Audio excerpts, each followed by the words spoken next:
আমাদের সমাজে আমরা দেখি যার যতটুকু পাওয়ার আছে সে সেখানে তার পাওয়ারটা খাটায়, পাওয়ার খাটাইয়া সে অন্যায় করে, অবিচার করে, জুলুম করে।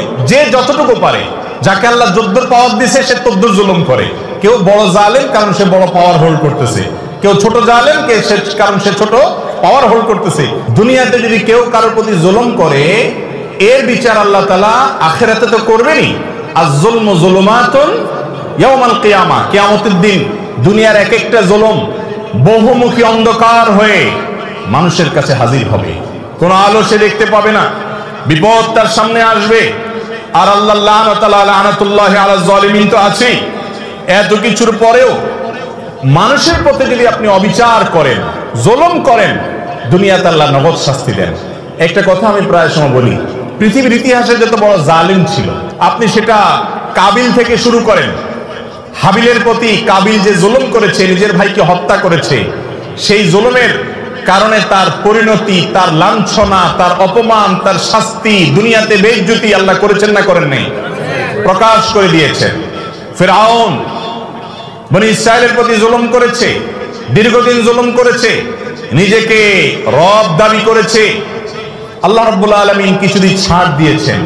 আল্লাহ বলেছেন ওয়ামলি লাহুম ইন্না কাইদি মাতিন, আমি ছাড় দেই, ঢিল দেই, বড়শিতে মাছ ধরার মতো। যদি বেঁধে যায় মাছ তো ছেড়ে দেয় সুতা, মাছ লাফাইতে থাকে, মনে করে আমাকে তো ছাড়াই দেওয়া আছে, কেউ তো টানতেছে না। আল্লাহ সবসময় টানেন না। ইন্না কাইদি মাতিন, যখন টান দেন সেটা অনেক শক্ত টান হয়, ছুটার কোনো সুযোগ থাকে না। অসংখ্য জালিমকে আল্লাহ পাকড়াও করে আমাদের চোখে আঙ্গুল দিয়ে দেখায় দেন, কিন্তু আমরা তারপরে বুঝি না। ফিরআউনকে আল্লাহ তাআলা পাকড়াও করেছেন না করেন নাই? এরপরে আপনি দেখেন জুলুম, অবিচার যখন আবু জাহাল, আবু লাহাবরা করেছে, আল্লাহ তাআলা ছাড় দিয়ে রেখেছেন। বহুদিন করেছে, খেলেছে দুনিয়াতে, আল্লাহ তাআলা পাকড়াও করেছেন। কাউকে একটু পরে ধরেন, কাউকে একটু আগে দেন। ইমানদারদের ইমানের পরীক্ষা করেন, কিন্তু চূড়ান্ত পরিণতিতে জালেম জুলুম করে হাসতে হাসতে দুনিয়া থেকে চলে যাবে, কোনো বিচার হবে না। একজন জালিমের ক্ষেত্রে এটা কোনোদিন সম্ভব হয় নাই, হবে না, হয় নাই এবং হবে না।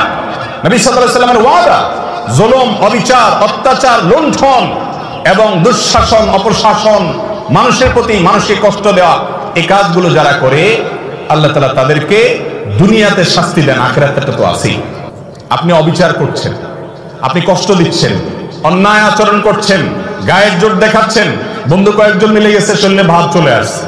এই ভাবের চোটে যৌবন কাল থেকে কত রিকশাওয়ালা, কত চা দোকানদার, কত বাস কন্ট্রাক্টর, কত কাজের মানুষ, কত গরিব মানুষ, কত দুর্বল, কত অসহায়, কত মানুষকে ধমক দিয়েছেন, ধাক্কা দিয়েছেন, চোখ রাঙিয়েছেন, অপরাধ করেছেন, জুলুম করেছেন, গায়ের জোর দেখিয়েছেন। সবগুলো হিস্ট্রি যদি একত্র করা হয় তো দেখবেন আমল নামার ভিতরে হাজার হাজার জুলুম ভরে আছে। ঠিক না বেঠিক? জটিল একটা বিষয়, জটিল একটা বিষয়। ভাইরে, ইমানদারকে আল্লাহ রাব্বুল আলামিন বান্দার হকের ব্যাপারে অনেক সাবধান হতে বলছেন, অনেক সাবধান, অনেক সাবধান। আপনি আল্লাহর 10টা হুকুমের নাফরমানি করেছেন, মাপ চেয়ে ক্ষমা পাবেন আশা করা যায়। একজন অসহায় মানুষের প্রতি জুলুম করেছেন, ধাক্কা দিয়েছেন, এটা মাপ পাবেন কিনা কিয়ামতের ময়দানে এই আশা খুবই ক্ষীণ। কারণ এটা আল্লাহর আদালতে আল্লাহ নিজে বিচার করবেন না, এটা চলে যাবে বান্দার কাছে। বান্দার কাছে আল্লাহ পাঠিয়ে দিবেন, সে কি বলে দেখো। আর সেদিন এমন একটা ব্যাপার হবে, একজন সাধারণ রিকশাওয়ালাকে অযথা একটা ধাক্কা দিচ্ছেন, 5টা টাকা গায়ের জোরে কম দিচ্ছেন তর্কাতর্কি করার কারণে, ধমক দিয়ে একটা মানুষকে অবিচার করেছেন। সেদিন কিন্তু ওই রিকশাওয়ালাকে যদি বলেন মামু বুঝি নাই, তখন অহংকারের চোটে করে ফেলছি, আজকে মাফ করে দাও, পাও ধরলেও কিন্তু মামু সেদিন মাফ করবে না। কারণ সেদিন সবাই ইয়া নফসি, ইয়া নফসি, শুধু আমল দরকার। একটা সওয়াব পেলে একটা কদম আগায় গেল, জাহান্নাম থেকে সরে গেল। ইয়াউমা ইয়াফিরুল মারউ মিন আখিহি ওয়া উম্মিহি ওয়া আবিহি, সেদিন বাপ থেকে, ভাই থেকে, স্ত্রী থেকে, একে অন্য থেকে পলায়ন করবে, সবাই ইয়া নফসি, ইয়া নফসি করবে, কেউ কাউকে ছাড়বে না।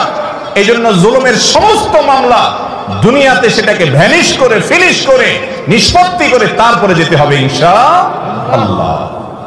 কারোর প্রতি জুলুম করবো না তো ইনশাআল্লাহ। যদি কখনো হয়ে যায়, মাপ চাওয়া শিখতে হবে।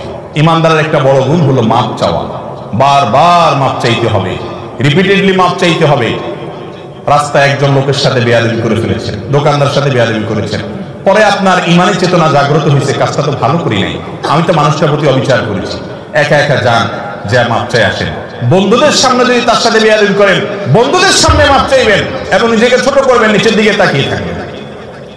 একজন সাহাবী আরেক সাহাবীকে একটা কথা বলে ফেলেছেন, রাসূল আকরাম সাল্লাল্লাহু আলাইহি ওয়াসাল্লাম শুনে কষ্ট পেয়েছেন এবং শাসন করেছেন যে তুমি এই কথা কেন বললে, তার কষ্ট হয় এরকম কথা, বুঝে উঠতে পারেন নাই, তিনি বলে ফেলেছেন। সাথে সাথে তার ভাইয়ের কাছে তিনি মাপ চেয়েছেন। এমন মাপ চাওয়া যে মাপ না দিয়ে উপায় নেই, এ হলো মুসলমান। তাহলে কারোর প্রতি জুলুম করবো না তো ইনশাআল্লাহ, এগুলোর জন্য তওবা করবো তো ইনশাআল্লাহ। মনে রাখবো, একটি আচরণ খারাপ হবে আল্লাহর কাছে পাকড়াও হবে। বারবার বলছি, ইমানদারের জন্য করণীয় কাজ, আপনি ইবাদত গুজার করলেন, জিকির আজকার, ওয়াজ শুনলেন, ওয়াজ করলেন, তেলাওয়াত করলেন, দান সদকা করলেন, এগুলো ভালো কাজ করেন, কিন্তু আপনার দ্বারা উল্টাপাল্টা কি হচ্ছে, অপরাধ কি হচ্ছে, এটা খেয়াল করেন। বহু নামাজি মানুষ আছে দেখবেন, নামাজ কালাম পড়ে, দায়টাই সবই আছে, কিন্তু আইন ঠেলে ঠিকই। তাহলে এই লোকটা বুঝতেই আছে না যে দিনদারি কি, তার নামাজ কালাম তাকে জান্নাতে নিবে না, সে জানে না। সে জানে না বান্দার হক আল্লাহর হকের চাইতে অনেক ক্রিটিক্যাল, অনেক রিস্কি, এটার জন্য পার পাওয়া খুব কঠিন। এই আইল ঠেলার কারণে তার নামাজে তাকে জান্নাতে নিতে পারবে না, কুলাবে না। এই জন্য আল্লাহর হকের পাশাপাশি বান্দার হকের উপরে সচেতন হওয়া, কোনো মানুষকে জুলুম না করা। আবারও বলছি, পৃথিবীর ইতিহাসের কোন জালেম তার বিচার পাওয়া ছাড়া দুনিয়া থেকে যায় না। আমরা অনেক সময় বুঝি না, এক একজনকে আল্লাহ এক এক ভাবে বিচার করেন। কারোর ভেতরে ত্রাসের সৃষ্টি করে দেন, ভেতরে ভেতরে জ্বলে পড়ে কয়লা হয়ে যায়, উপর দিয়ে বোঝার কোনো সুযোগ থাকে না। কিন্তু আল্লাহর আযাবের কথা নবীজি ওয়াদা করেছেন, এই ওয়াদা সত্য, মহাসত্য, ব্যতিক্রম হওয়ার কোনো সুযোগ নেই। জালেমের বিচার আল্লাহ করেন, করে থাকেন, কিয়ামত পর্যন্ত করবেন। এই জন্য জুলুম থেকে নিজেদেরকে বাঁচিয়ে রাখবো ইনশাআল্লাহ। কারোর হক নষ্ট করব। আমাদের সমাজে আমরা দেখি, যার যতটুকু পাওয়ার আছে সে সেখানে তার পাওয়ারটা খাটায়, পাওয়ার খাটাইয়া সে অন্যায় করে, অবিচার করে, জুলুম করে। যে যতটুকু পারে, যাকে আল্লাহ যদ্দুর পাওয়ার দিয়েছে সে তদ্দুর জুলুম করে।